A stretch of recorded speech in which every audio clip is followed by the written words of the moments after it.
हाँ नहीं, देखिए हिंदुस्तान की डेमोक्रेसी की हालत देखिए। 300 एमपीज इलेक्शन कमीशन से मिलना चाहते हैं और कहते हैं कि हम डेलीगेशन लेके आएंगे, हम आपको एक डॉक्यूमेंट देना चाहते हैं। इलेक्शन कमीशन कहता है नहीं, 300 एमपीज नहीं आ सकते हैं। तो यही हालत है, क्योंकि डरते हैं। 300 एमपीज आ गए और वहाँ पे सच्चाई निकल आई और हमने उनको थोड़ा जो उनके काम की सच्चाई है दिखा दी। That is why. लेकिन आपको लगता है कि सर आपको ये जो लड़ाई है, मैं थोड़ा क्लियरली बोलना चाहता हूँ। देखिए, अब ये राजनीतिक लड़ाई से आगे निकल गई है, ठीक है।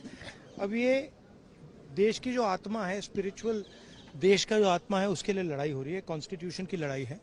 1 मैन 1 वोट कॉन्स्टिट्यूशन का फाउंडेशन है। 1 मैन 1 वोट के बिना कॉन्स्टिट्यूशन का कोई मतलब नहीं है।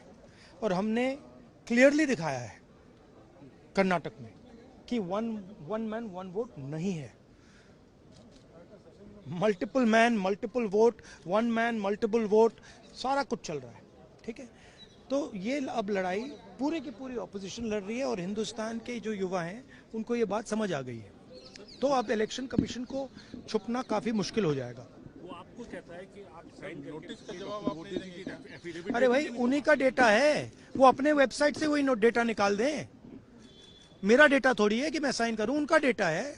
आप उठाइए अपना डेटा, हमने आपको ही दिया है, आप उसको अपने वेबसाइट में लगा दीजिए, पता लग जाएगा आपको। मतलब डिस्ट्रैक्ट करने का काम है, ठीक है। और एक और बात, आप ये मत सोचिए कि सिर्फ बेंगलोर में हुआ है। ये देश में अलग अलग कंस्टिट्यूएंसीज में हुआ है और इलेक्शन कमीशन जानता है। इलेक्शन कमीशन जानता है कि वो उसका जो डेटा है वो फटेगा। जो उसको अभी वो कंट्रोल करने की कोशिश कर रहा है, छुपाने की कोशिश कर रहा है, उसको हम निकाल देंगे, ठीक है। और वो फटेगा, वो जानता है। Thank you.